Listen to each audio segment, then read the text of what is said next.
U.S. Navy test 4,500 miles per hour railgun with 110-mile range. Ancient Canaanites were annihilated according to a passage in the Old Testament, but the Bible may be mistaken. Archaeologists have found evidence of Canaanite DNA in modern-day Lebanese. Dr. Claude Dometzer-Hall, Wellcome Trust Sanger Institute. A team of scientists from the Wellcome Trust Sanger Institute and its collaborators successfully sequenced the genes of 5 Bronze Age Canaanite remains found in an archaeological site in the Near East and made a remarkable discovery. After comparing the ancient DNA with the DNA of modern-day people, researchers learned that present-day Lebanese had actually descended from Canaanites, who were supposedly annihilated after being subjected to divine judgment.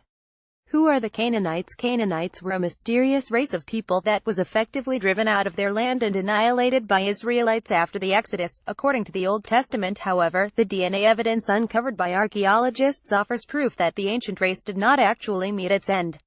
We know about ancient Egyptians and ancient Greeks, but we know very little about the ancient Canaanites because their records didn't survive.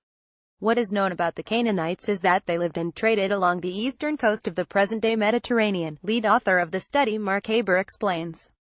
So when Haber's team of researchers extracted and sequenced DNA from the 5 remains from the site, an excavation site, they compared it with various ancient populations throughout history. Then they further narrowed it down and compared the ancient DNA with DNA samples extracted from a sample of 99 people, Christians, Druze, and Muslims, currently living in Lebanon. To their surprise, the results showed that the present-day Lebanese and the remains in Sidon share 93% of their ancestry. We can see the present-day Lebanese can trace most of their ancestry to the Canaanites or a genetically equivalent population. They derive just over 90% of their ancestry from the Canaanites, geneticist and co-author of the study Chris Tyler Smith confirms. The remaining 7% is actually derived from ancient people who migrated from the steppes. Did the Bible get it wrong? For a long time, researchers could only look through ancient Greek and Egyptian texts, as well as accounts from the Bible, to learn about the mysterious Canaanites, but the new evidence seems to suggest that the Bible has made a mistake. Then again, the contents of the Bible were translated mostly from dead languages, so there is a big probability that the translation was either wrong or the meaning of the words have changed over time, the same way that what we consider finite numbers now seemed infinite for ancient people.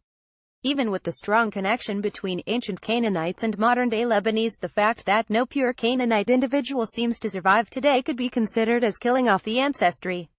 Still, the implication of the discovery is huge for modern-day Lebanese, especially since the different religions argue over their ancestry, where Christians and Muslims debate whether they descended from Phoenicians or Arabs. As the DNA evidence suggests, they are actually all Canaanites. We all belong to the same people. We have always had a difficult past, but we have a shared heritage we have to preserve, excavation director Claude Dometzer-Hall said. The team's findings have been published in the American Journal of Human Genetics.